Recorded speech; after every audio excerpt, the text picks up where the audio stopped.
ప్రొద్దుటూరు మాజీ ఎమ్మెల్యే రాచమల్లు శివప్రసాద్ రెడ్డి గారు ప్రొద్దుటూరు నియోజకవర్గంలో ప్రస్తుత ఎమ్మెల్యే వరదరాజుల రెడ్డి మరియు ఆయన కుమారుడు కొండారెడ్డిల నాయకత్వంలో జరుగుతున్న పరిణామాలపై తీవ్ర విమర్శలు చేశారు. ఆయన మాట్లాడిన ప్రధాన అంశాలు ఏమిటంటే, తెలుగుదేశం పార్టీ అధికారంలోకి వచ్చినప్పటి నుండి ప్రొద్దుటూరులో శాంతి భద్రతలు క్షీణించాయని, అసాంఘిక కార్యకలాపాలు పెరిగాయని రాచమల్లు ఆరోపించారు. రాచమల్లు గతంలో జనావాసాల మధ్య మహిళలు తిరిగే చోట్ల తీసివేయించిన మద్యం దుకాణాలను మళ్లీ తెరిచారని విమర్శించారు. ప్రస్తుతం 24 గంటలు మద్యం అందుబాటులో ఉందని అన్నారు. పట్టణంలో జూదం క్లబ్బులు, మట్కా మరియు గంజాయి విచ్చలవిడిగా దొరుకుతున్నాయని, దీనివల్ల యువత నిర్వీర్యం అవుతోందని రాచమల్లు ఆవేదన వ్యక్తం చేశారు. ధనవంతుల పిల్లలను గోవాకు తీసుకెళ్లి అక్కడ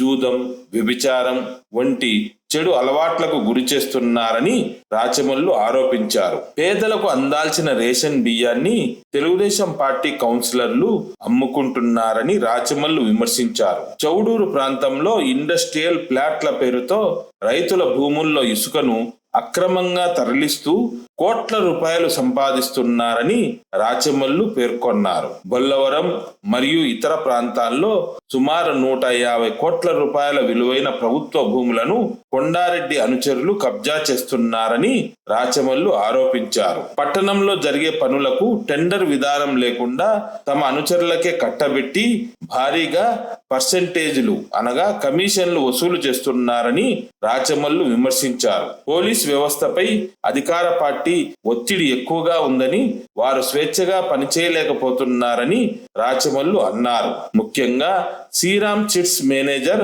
బాబా ఫకరుద్దీన్ పై జరిగిన దాడిని ఉదాహరణగా రాచమల్లు చూపారు. కొండారెడ్డి ముఖ్య అనుచరుడు నల్లబోతుల నాగరాజ్ అనే వ్యక్తి అప్పు కట్టమని అడిగినందుకు మేనేజర్ను బండబూతులు తిడుతూ శ్రీరామ్ చిట్ ఫండ్ ఆఫీసుపై దాడి చేశారని రాచమల్లు పేర్కొన్నారు. దీనికి సంబంధించిన ఆడియో, వీడియో క్లిప్పులను కూడా రాచమల్లు ప్రదర్శించారు. ఈ కేసులో నిందితులను కాపాడడానికి పోలీసులపై విపరీతమైన ఒత్తిడి తెచ్చింది. ముఖ్యంగా ప్రొద్దుటూరు నియోజకవర్గ ప్రజలకు హృదయపూర్వక నమస్కారాలు తెలియజేస్తూ ఈ పాత్రికేయుల సమావేశం మీ కొరకే ప్రజలారా. వరదరాజిరెడ్డి గారు అధికార పార్టీ ఎమ్మెల్యే అయిన తర్వాత, ఆయన దమ్మి ఎమ్మెల్యే అయిపోయిన తర్వాత, ఆయన కొడుకు కొండారెడ్డి మమ్మీ ఎమ్మెల్యే అయిన తర్వాత ప్రొద్దుటూరు నియోజకవర్గంలో పరిస్థితులు ఏ విధంగా ఉన్నాయి, శాంతి భద్రతలు ఏ విధంగా ఉన్నాయి, లేకపోతే అసాంఘికమైన కార్యకలాపాలు ఎలాగున్నాయి, రైతులకు పరిస్థితులు ఎట్లున్నాయి, చిన్న వ్యాపారస్తులు, పెద్ద వ్యాపారస్తులు, చిన్న ఉద్యోగులు, ప్రైవేట్ ఉద్యోగులు, వీళ్ళ భద్రత గాని, వీరికి స్వేచ్ఛ గాని ఏ విధంగా ఉంది,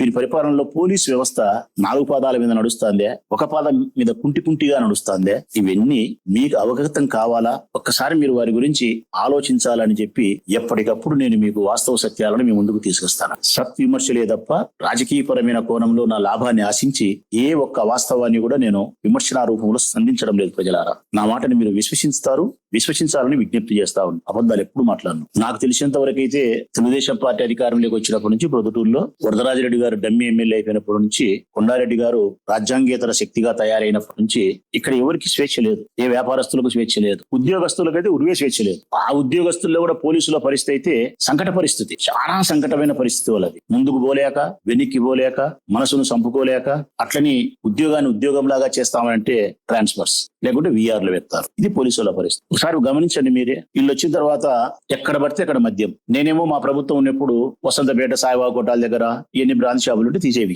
ఓఎంఆర్ కాలనీ మోట్లో బ్రాంచ్ షాప్ ఉంటే తీసేసి, ఆర్ట్స్ కాలేజ్ రోడ్ సెంటర్ లో బ్రాంచ్ షాప్ ఉంటే తీసేసి. కారణం, జన నివాసాల మధ్య మహిళలు తిరిగే చోట, ముఖ్యంగా ఆడపిల్లలు చదువుకుండే పిల్లలు తిరిగే చోట ఇన్ని బ్రాంతి షాపులుండి ఇంత విచ్చలివిడిగా మద్యం సేవిస్తూ మగపిల్లలు అన్నే ఒంటికి వస్తా అసహ్యకరమైన బూతులు మాట్లాడతా మన ఆడపిల్లల యొక్క ఆత్మగౌరవానికి భంగం అని చెప్పి నేను తీసేపించాను. ఇప్పుడు ఇలా ప్రభుత్వం వస్తానే మళ్ళా సాయిబాబా కోటాల దగ్గర మళ్ళా బ్రాంతి షాపులు పెట్టారు, 3 పెట్టారు. మళ్ళా ఆర్ట్స్ కాలేజ్ రోడ్డు నేను తీసేపిస్తే బాగా ప్రశాంతంగా ఉండే, బారు పెట్టినారు. బ్రాంతి షాప్ తీసేసి బారు పెట్టినారు. వైఎంఆర్ కాలనీ మోట్లో నేను బ్రాంతి షాప్ తీసేసి బ్రహ్మాండంగా బాగా మంచి ఎర్రమనుడి విగ్రహం పెట్టి ఆర్సీ, పెద్దది ఆర్సీ తయారు చేసి మంచి షెంటర్ లో లైటింగ్ పెట్టి బాగా అందంగా చేసి ఆ మొదల ఆ 2 పక్కల మున్సిపాలిటీ ఒక బేకరీ కట్టించి బాగా నీట్ గా పెడితే మళ్ళీ వైఎంఆర్ కాలనీ మోట్లో మళ్ళీ branch shop. Arts college road centre లో అయితే 2 ఏముండదు, ఆడోళ్ళు పోయేదానికి ఉండదు, అల్లరల్లది. అంటే వరదరాజిరెడ్డి అధికారంలోకి వచ్చిన తర్వాత ప్రొద్దుటూరులో 24 గంటలు మద్యం లభ్యం. మేము ఉండేటప్పుడు బ్రాంతి షాపులు తీసేసినాము, టైం ప్రకారమే మద్యం అమ్మేవాళ్ళు. ఇప్పుడు 24 hours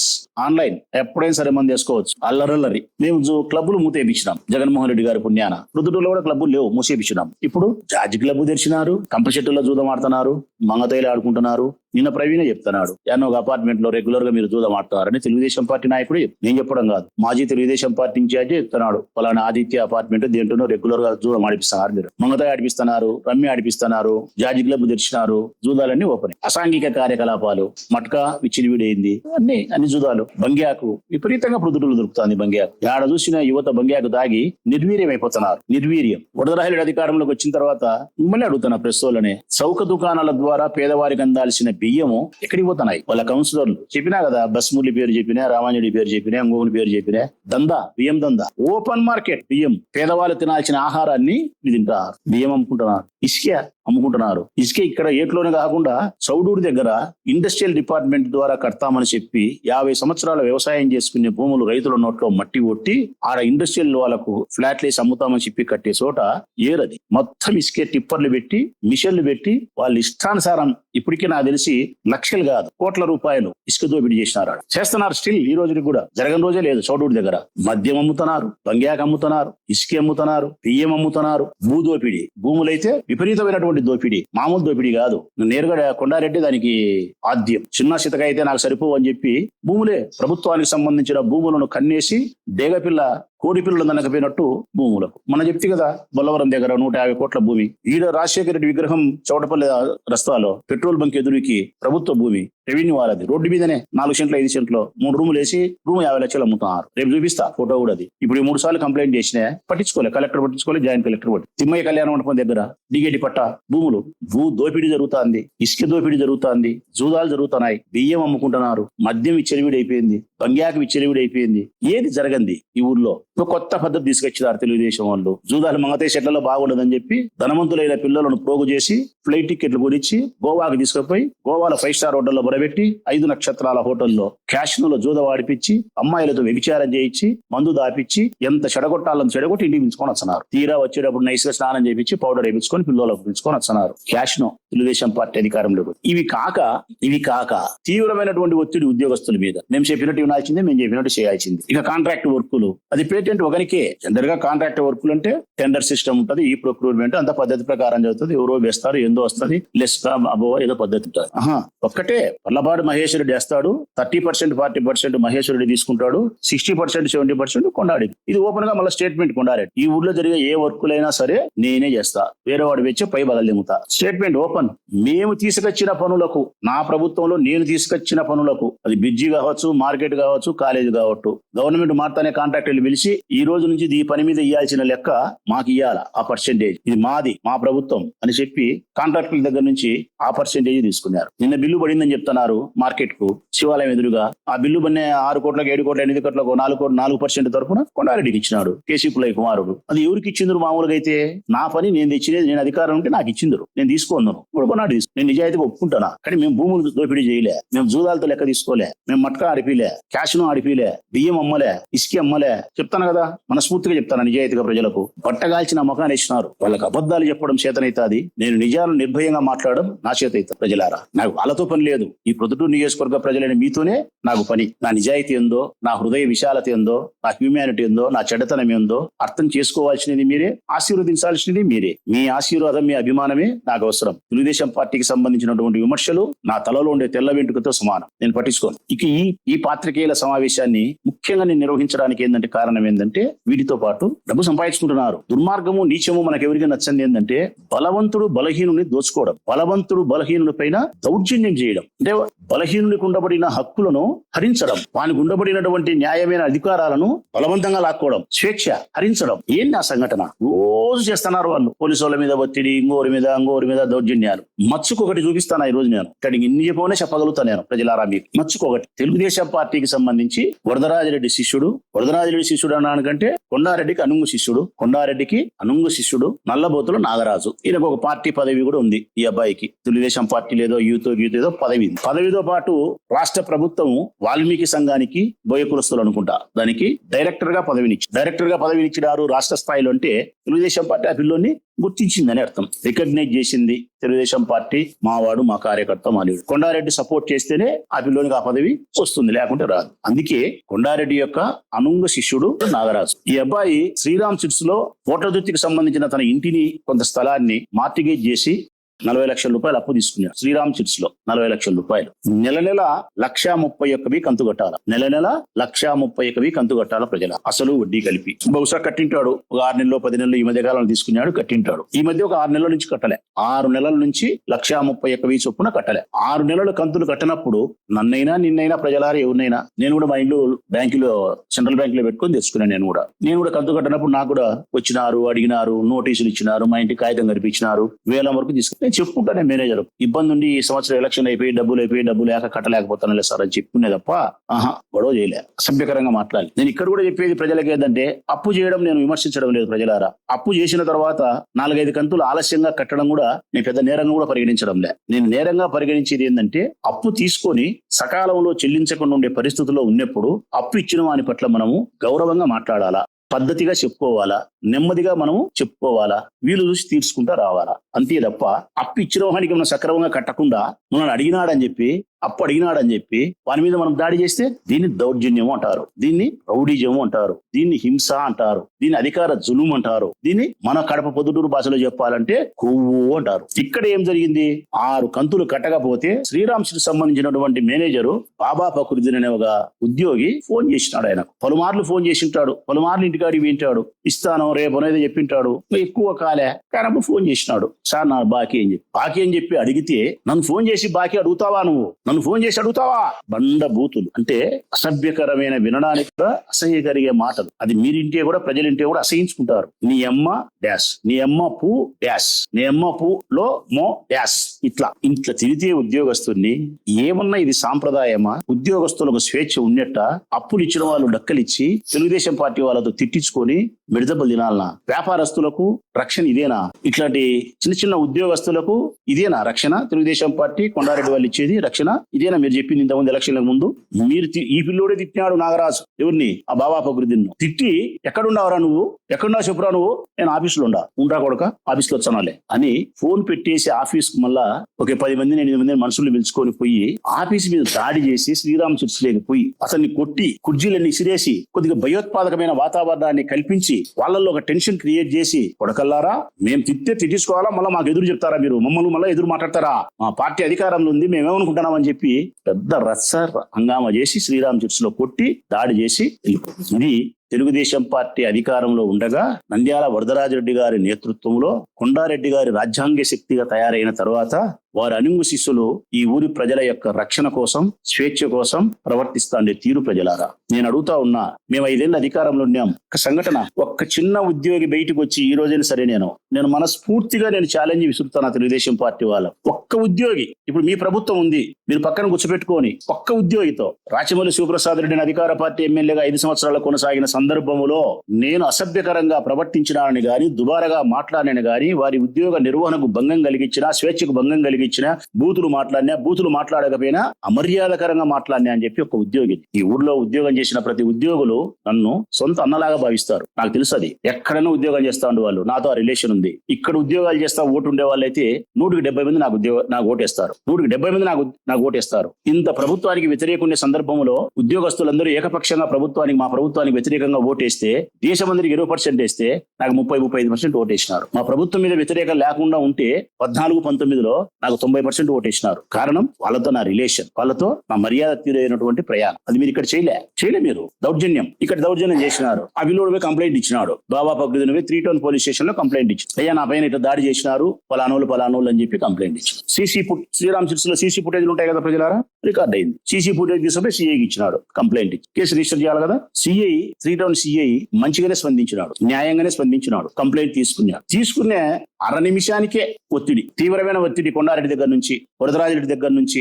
ఏమని? కంప్లైంట్ రిజిస్టర్ చేయొద్దు, మావాడే తెలుగుదేశం, ఏదో జరిగింటుంది, కేసు కట్టద్దు, వాడిని భయపడియండి, నయాన్న భయాన్ని నచ్చచెప్పండి, వినకపోతే భయపడియండి. లేదు సార్, సీసీ ఫుటేజ్ తీసుకొచ్చి ఇచ్చినారు, అతను ఉద్యోగస్తుడు, క్లియర్ కట్ గా ఉంది, కేసు కట్టాలా, కట్టకపోతే ఎట్లా అని చెప్పి సిఐ చెప్తే సిఐ మీద విపరీతమైన ఒత్తిడి. కొండారెడ్డి ఒత్తిడి సరిపోలేదని చెప్పి మళ్ళీ ఈవి సుధాకర్ రెడ్డిని పంపిస్తారు స్టేషన్. ఇంకా ఒకరిద్దరు పనికిమాలిన కౌన్సిలర్లను పంపిస్తారు. ఆ బాబా ఫక్రుద్దీన్ను తీవ్రంగా బెదిరిస్తున్నారు. ఏంటికి అధికార పార్టీ వాళ్ళు వాళ్ళతో పెట్టుకుని ఎందుకు ఇబ్బంది, నువ్వు కేసు విత్డ్రా చేసుకో, ఇళ్ల కాడికి వచ్చారు, ఏంటంటో జరుగుతాయి, అట్లా ఇట్లా అని పోలీసులతో చెప్పించారు, రాజకీయ నాయకులు చెప్తారు, పక్కన వాళ్ళు చెప్పి భయపడిస్తారు. కానీ అతను వాళ్ళ పై అధికారులు వినలే. శ్రీరామ్ సంబంధించినటువంటి బాబా ఫక్రుద్దీన్ పై అధికారులు వినలే. సంస్థ మీదకి వచ్చి బాకీ ఉంటే, బాకీ అడిగితే ఇంటికి వచ్చి కొట్టిపోతే, మనం కంప్లైంట్ కూడా కేసు కూడా రిజిస్టర్ చేయించుకోకుండా రాజీ పడిపోతే, రేపొద్దున బాకీ ఇచ్చిన వాళ్ళందరూ తీసుకున్న వాళ్ళందరూ ఇటనే ప్రవర్తిస్తారు కదా అని చెప్పి వాళ్ళ తిరుపతి నుంచి మెయిన్ ఆఫీస్ నుంచి లేదు, కేసు రిజిస్టర్ చేయాల్సిందే, భయపడద్దు నువ్వు అని చెప్పి అతను ధైర్యంగా నిలబడితే ఆడికి సిఐ పాపం చెప్తున్నాడు తెలుగుదేశం వాళ్ళకు, అతను గట్టిగా ఉన్నాడు, నేనేం చేయలేను, కేసు రిజిస్టర్ చేయాల్సిందే అని చెప్తే సిఐ మీద ఒత్తిడి చేసి ఏం చేస్తారు తెలిసిన? నక్క తెలివితేటలు, లాయర్ సుధాకర్ రెడ్డి తెలివితేటలు. మనకు 4 రోజులు గడువు వస్తుంది, నేను ఒత్తుకునేదానికి, ఆయన పండు చేసేదానికి, కేసు కట్టకుండా కోర్టుకు పర్మిషన్ అడుగు. ఏమని? ఈ కంప్లైంట్ వచ్చింది, ఈ కేసు రిజిస్టర్ చేయాలన్నా చేయకూడదా? కోర్టుకు మనం అడిగేది ఎప్పుడండి ప్రజలారా? కేసు రిజిస్టర్ చేయడానికి అనుకూలత లేనిదా, అనుకూలత ఉండిదా, కట్టచ్చునా కట్టకూడదని అనుమానాస్పదం కలిగిన చిన్న విషయం ఏదైనా అయితే గన కోర్టు పర్మిషన్ అడుగుతారు. క్రిమినల్ యాక్టివిటీస్ అయి ఉండి సీసీ ఫుటేజ్ ఉంది, దాడి చేసినది అయితే కోర్టును అడగాల్సిన అవసరం లేదు. అది సిఐ కూడా తెలుసు. వీళ్ళ శర తట్టుకోలేక కోర్టుకు రాసినాడు. కోర్టుకు రాసే కోర్టు 2 రోజులు 3 రోజులు సమయం పడుతుంది. ఆ 2-3 రోజులు వీళ్ళు బెదిరించుకున్నారు. కానీ కోర్టు ఏం చెప్పింది? మేజిస్ట్రేట్ సీసీ ఫుటేజ్ ఉండి క్రిమినల్ యాక్టివిటీస్ లో పాల్గొనే వాళ్ళు క్లియర్ కట్ గా ఉంటే నా పర్మిషన్ మీరు కోర్టు రావడం ఏందని చెప్పి కోర్టు మందలించింది. అది తెలుసు ఇలా పోలీసు వాళ్ళకు. ఇలా శర తట్టుకోలేక దాని తర్వాత కేసు కట్టినారు. విధిలేని పరిస్థితిలో కేసు కట్టి అక్కడికైనా కొండారెడ్డి వాళ్ళు తెలుగుదేశం వాళ్ళు గమ్మున ఉండొచ్చున్నా ప్రజలారా? ఉండలే. కేసు కట్టాల్సిన పరిస్థితి వచ్చింది కదా, నువ్వు కట్టినావు కదా, మేము ఇప్పుడు ఒక దళితుని పంపిస్తాం, డ్రైవర్ ను, SC ST అట్రాసిటీ వాని మీద కేసు పెట్టు అంటే, ఆ గొడవ చేసిన 7 మందిలో ఒకడు ఉండాడు దళితుడు, మావాడు, ఇది వీడిని తిట్టినాడు, వాడు కులం పేరుతో కంప్లైంట్ ఇచ్చాడు, కేసు పెట్టు అని సిఐ మీద తీవ్రమైన ఒత్తిడి. కొండారెడ్డి ఈవి సుధాకర్ రెడ్డి దగ్గర ఉండే డ్రైవర్ దళితుని పంపించినారు కంప్లైంట్. సిఐ పాపం ఒప్పుకోలే, సిఐ మనసాక్షి ఒప్పుకోలే. ఇది పొలిటికల్ కేసు కాదు, ఉద్యోగస్తులు జరిగిన కేసు, ఇట్లాంటి కేసులలో ఇంత అన్యాయంగా మేము ప్రవర్తించి లేని SC ST అట్రాసిటీ పెడితే ఎంత దుర్మార్గం, అన్యాయం అని చెప్పి ఆ సిఐ స్పందించకుండా కొండారెడ్డికి చెప్పినాడు. SC ST atrocity false case sir, ఇది నేను పెట్టలేను, ఒకవేళ పెట్టే పైన DSP కడప నుంచి ఒక ఆయన వస్తాడు, ఎంక్వైరీ చేస్తాడు, ఉండదు అప్పుడు కూడా మీకు ఇంత దుర్మార్గం ఎందుకు, అనవసరం, వదిలేయండి మీరు అని చెప్పి రాసి రంపాన పెట్టినారు సిఐని. దెబ్బలు తినేదేమో బాబా ఫక్రుద్దీన్, నరకం అనిపించిందేమో సిఐ, 3 టౌన్ సిఐ. ఇంత హింస పోలీసు వాళ్ళు మీరు పెట్టే అధికారం ఉందని, రేపొద్దున మీ కర్మ చెడ్డదై అధికారం పోతే ఇదే సిఐ ఇక్కడ పని చేస్తే మీరు సిక్కితే మా పొగాకు నలిపినట్టు నలుపుతారు మిమ్మల్ని, చేతులేసి నలుపుతారులే, ఈ పొగాకు అట్లా నలుపుతారు మిమ్మల్ని. మీకు అర్థం కావడంలే. ఇంతటితో కూడా ఆగలే ప్రజలారా. ఇల్లు కొత్త ప్లాన్ వేసినారు, మళ్ళా అక్కస 1 year కేసు కట్టాలా, కౌంటర్ కేసు. మళ్ళీ దానికి కొత్త పథకం ఏం తెలిసిన? మాకు ఫోన్ చేసి లెక్క అడిగినాడు, వాడు నా భార్యను అసభ్యకరంగా మాట్లాడినాడు, ఆ కంప్లైంట్ ఇస్తాం, కేసు రిజిస్టర్ చేయి. దానికైనా ఎవిడెన్స్ ఉండాలి కదా సార్ అని సిఐ అన్నాడు. దానికైనా ఎవిడెన్స్ ఉండాలి. ఎవిడెన్స్ కదా మళ్ళా మా భార్యకు ఫోన్ చేసి లెక్క అడిగినాడు, లెక్క చెప్పే లోపల మా భార్యను డామ్ డూమ్ డుసుకు అన్నాడు, స్త్రీని అసభ్యకరంగా మాట్లాడినాడు ఫోన్ లో అని చెప్పి కంప్లైంట్ ఇచ్చానా, కేసు కట్టని చెప్పి సిఐ స్పందించకపోతే మళ్ళా కొండారెడ్డి వరదాడి ఫోన్. ప్రజలారా చూడండి ప్రజలారా, ఎంత దూరమైన చిన్నదానికి పంపిస్తారన్నాడు సిఐ. మీ రంపు తట్టుకోలేని రసోమి అనుకోని పంపన రసోమి ఏంది కాలబెట్టండి, ఏం కేసు అంటే పోయి కంప్లైంట్ ఇస్తే ఇలా శర తట్టుకోలేక బాబా ఫక్రుద్దీన్ మీద వాళ్ళ భార్యను అసభ్యకరంగా మాట్లాడినట్టు కేసు రిజిస్టర్ చేసినారు.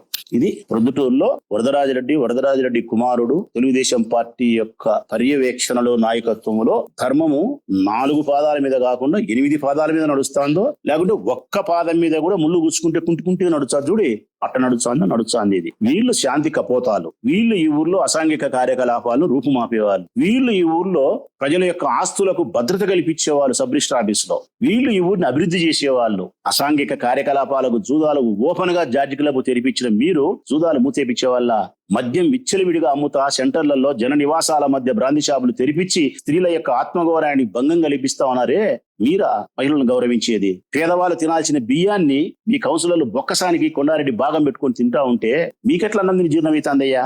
మీరా పేదల యొక్క ఆకలిని గమనించే వాళ్ళు? యువతను నిర్వీర్యం చేస్తున్నారే బంగ్యాకుతో, క్యాషినో పేరుతో ధనవంతుల పిల్లలను పాడు చేస్తున్నారే, ప్రభుత్వానికి సంబంధించిన భూములను దోపిడీ చేస్తున్నారే. ఎక్కడ న్యాయం? చెప్పేది శ్రీరంగ నీతులు, దూరేది ఎక్కడో. ఇదంతా నేను స్టోరీ చెప్పిన ఇప్పుడు నాగరాజ్ది. మేము అబద్ధాలు చెప్పం, నిజాలే మాట్లాడతాను చెప్తాను ప్రజలారా, నిజాలే. నేను ఎప్పటికీ ఒకటే మాట మిమ్మల్ని చెప్తాను, ఆ తెలుగుదేశం పార్టీ వాళ్ళతో వాళ్ళతో నాకు పని లేదు, మీతోనే ప్రజలతోనే నాకు పని. మీరు ఆలోచించమనే నా విజ్ఞప్తి, వీళ్ళ నిజస్వరూపాలను గ్రహించమనే నా బాధ. నా బొందిలో ప్రాణం ఉండంగా నా రాజకీయ జీవితం ఉన్నంత వరకు నేను నా ప్రత్యర్థుల పట్ల కూడా అబద్ధాలు చెప్పను ప్రజలారా. ఏది నిజమైతే అదే మీ దృష్టికి తెస్తా. మీ దగ్గర నా విశ్వసనీయతను పోగొట్టుకునే దానికి ఒక్క క్షణం కూడా నేను ప్రయత్నం చేయను. నా రాజకీయ ప్రయోజనాల కోసం, నా ప్రత్యర్థులు బదనాం చేసేదాని కోసం మీ దగ్గర నా విశ్వసనీయతను పోగొట్టుకునే దానికి ఒక్క నిమిషం కూడా నేను ప్రయత్నం చేయను ప్రజలారా. నాకు అన్నిటికంటే ప్రధానమైంది ఈ ప్రొద్దుటూరు నియోజకవర్గ ప్రజల యొక్క అభిమానము, నా పట్ల వాళ్ళకుండే విశ్వసనీయత. ఇది కూడా నాగరాజుకు సంబంధించినది కూడా నా దగ్గర రెండు ఉన్నాయి. ఆడియో ఉంది, వీడియో ఉంది ప్రజలారా. ఆడియో ఉంది, వీడియో ఉంది. ఆడియో అంటే శబ్దం, ఆడియో అంటే మాటలు వినికిడి, వీడియో అంటే దృశ్యం. బాబా ప్రకృతిని అధికారి వారికి ఫోన్ చేసినప్పుడు మాట్లాడిన సంభాషణ సంబంధించిన ఆడియో నా దగ్గర ఉంది. వాళ్ళ ఆఫీసు శ్రీరామ్ చర్చి మీదకి పోయి దాడి చేసి ఆఫీసులో కుర్జీలు పగలగొట్టి నానాగం చేసిన, బీభత్సం చేసినటువంటి వీడియో ఉంది. ఈ రెండింటిని నేను ప్రదర్శిస్తా మీకోసం. ఆ వీడియో చూడండి, ఆ ఆడియో వినండి. అయితే ఆడియో మీకు ప్రదర్శించినందుకు ఎవరైనా మీ ఇళ్లలో ఇది ఇంత ఉంటే మిత్రులారా, నా బిడ్డలు గాని, నా చెల్లెళ్ళు గాని, నా మేనకోడళ్ళు గాని ఇంట్లో ఉంటే పక్కకు పంపియండి. ఈ మాటలు వినే ముందు నా బిడ్డలు, నా చెల్లెళ్ళు, నా మేనకోడళ్ళు ఇంట్లో ఉంటే నేను మీకు సమయం ఇస్తానా? వినలేరు. ఆ తెలుగుదేశం పార్టీ వాళ్ళు మాట్లాడిన మాటలు, అసభ్యకరమైన మాటలు ఈ నియోజకవర్గంలో ఉండే నా చెల్లెళ్ళ లాంటి, నా బిడ్డల లాంటి ఆడపిల్లలు వినలేరు, వినకూడదు. అంత అసహ్యకరంగా మాట్లాడినారు. ఆ వీడియోను ప్రదర్శిస్తా, నేను ఆడియోను ప్రదర్శిస్తా. మీరే నిర్ణయించుకోండి వీళ్ళు ఎంత బరితెగించి ఉండారనేది. ఒకసారి ప్లే చేయమ్మా. సౌండ్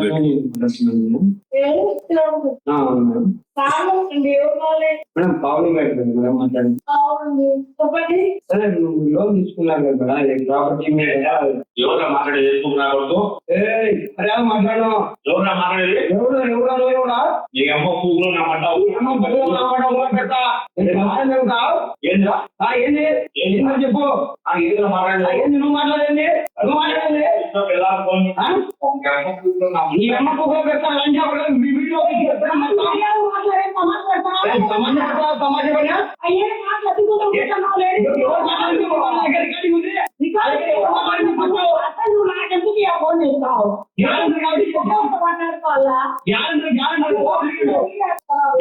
ఎవరు మాట్లాడింది? ఎవరు మాట్లాడింది? ఎవరు మాట్లాడింది చెప్పండి. నా పేరు బాబా భగనుద్దీన్. నేను మంచిగా మాట్లాడతానా? చెప్పినాడు చెప్పు. ఇంత ముందు అంటే చెప్పాడు. ఏమ్మా ఆఫీస్లోనే ఉన్నామా?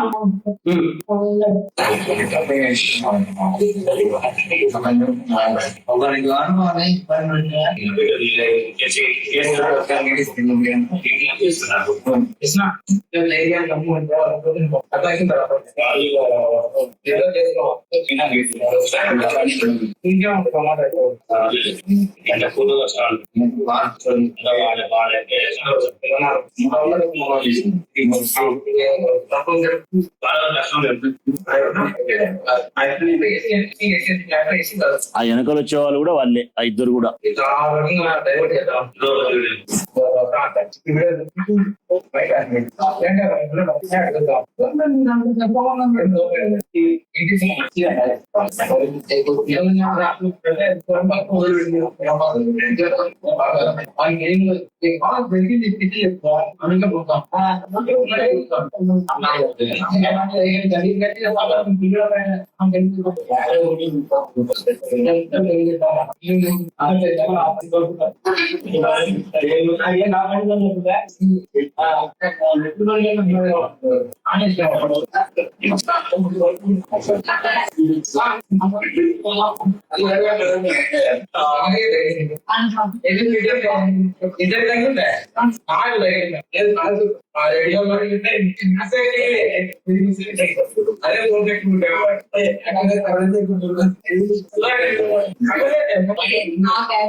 నా భార్య గ్యారెంటరీ సంతకం పెట్టింటుంది, ఆమె ఫోన్ నెంబర్ అందులో కనబరుస్తుంది. గ్యారెంటర్ కూడా ఫోన్ చేసి డబ్బు అడిగే అధికారం అప్పించడం అనుకుంటుంది. నేను 10 సార్లు పలకకపోతే కనుక 11వ ఫోన్ చేస్తారు ఆ నెంబర్కి అమ్మా అని. ఆ పిల్లోడు కూడా ఫోన్ చేసి గ్యారెంటర్ ను డబ్బు కూడా అడగలే, పావని మేడమా అన్నాడు. అంతే కదా, మీరు కూడా విన్నారు కదా ప్రజలారా, పావని మేడమా అన్నాడు. అంతే. అంతలేగా పక్కన నాగరాజు బండబూతు బాబా పగుద్దిని వాళ్ళ అమ్మను పట్టుకొని నీ అమ్మ అని అంటే, అవతలోడు మనిషి అయినప్పుడు నన్ను ఎవరైనా పట్టుకొని మీ అమ్మ డ్యాష్ అని అంటే నా కోపం వస్తుందే రాదా? నాకంటే చాలా పెద్దోడు మా అమ్మని తిప్పితే నా కోపం వస్తే రాదా? కోపం వచ్చి నేనంట. ఆ ఉద్యోగస్తుడు పట్టుకొని బండబూతులు వాళ్ళ అమ్మనని చెప్పి నువ్వు డాష్ అని తిప్పితే వాడు కూడా మాట్లాడతాడు. ఏమొచ్చింది విలువ? బాకీ తీసుకుని కట్టకపోయి అడిగినందుకు అని అసభ్యకరంగా నీ అమ్మ నీ యొక్క డామ్ డూమ్ అని తిట్టిరి, అవతలంతో కూడా తిట్టించుకుండ్రి. ప్రయోజనమా ఇది? మళ్ళీ తప్పుడు కేసు. మహిళను అన్నాడా, పావని మేడం అన్నాడు. ఈ సంభాషణలో తిట్టుకునే కేసే పెట్టాల్సి వస్తే ఎవరి మీద పెట్టాలా? మొట్టమొదట మీ అమ్మ డాష్ అని తిట్టుని మీద కేసు పెట్టాలా. కానీ ఈడెవరి మీద పెట్టినారు? బాకీ తీసుకునేది మీరు, బాకీ కట్టకుండా ఉండేది మీరు, డబ్బు అడిగితే తిట్టింది మీరు, తిట్టింది కాకుండా ఏడుండవని అడిగి పోయి కొట్టింది మీరు. అన్ని తప్పులు మీరు చేసి మీ మీద కేసు పెట్టద్దని చెప్పి పోలీసుల మీద ఒత్తిడి చేసి పోలీసులను రాసి రంపాన పెట్టి వినకపోతే మళ్ళీ వాని మీద SC ST అట్రాసిటీ తప్పుడు కేసు పెట్టమని ఒత్తిడి చేసి కొన్నాడి, అది కుదరకపోతే లాస్ట్కి ఈ కేసు పెట్టిస్తారా? దీన్నే కదా అధికార దుర్వినియోగం, అధికార జులుం అనేది. అంటే ఈ ఊర్లో ఎవరైనా సరే మీకు డబ్బులు ఇస్తే అప్పు ఇప్పించుకోవాలంటే మీరు డబ్బులు తినాలా. ఈ సుధాకర్ రెడ్డి మాదిరి స్వీయ అనుభవం సారుకుంది. డబ్బు ఇచ్చినాడు, అప్పు ఇప్పించుకున్న ఆయనకి అవమానం జరిగింది. స్వీయ అనుభవం. ఆ స్వీయ అనుభవాన్ని సార్ తెలుసుకొని కూడా మళ్ళీ నేను SC ST అట్రాసిటీ కేసు పెట్టమని దెబ్బలు తినడానికి వ్యతిరేకంగా కొన్నాడికి అనుకూలంగా పంపిస్తాడా ఆయన? నేను సత్యం మాట్లాడతా, వాళ్ళు అసత్యాలు మాట్లాడతారు. ప్రజలే గమనించాల్సిన అవసరం ఉంది. ఇందులో పోలీసులు తప్పు చేసినారన్నామా, పోలీసులతో తప్పు చేయించినారన్నామా? ప్రజలారా మీరు ఎలా అనుకుంటారో నాకు తెలియదు, కానీ నేనైతే ఏమనుకుంటా అంటే పోలీసులతో తప్పు చేయిస్తున్నారు, తప్పు చేయలే వాళ్ళు, తప్పు చేయిస్తున్నారు.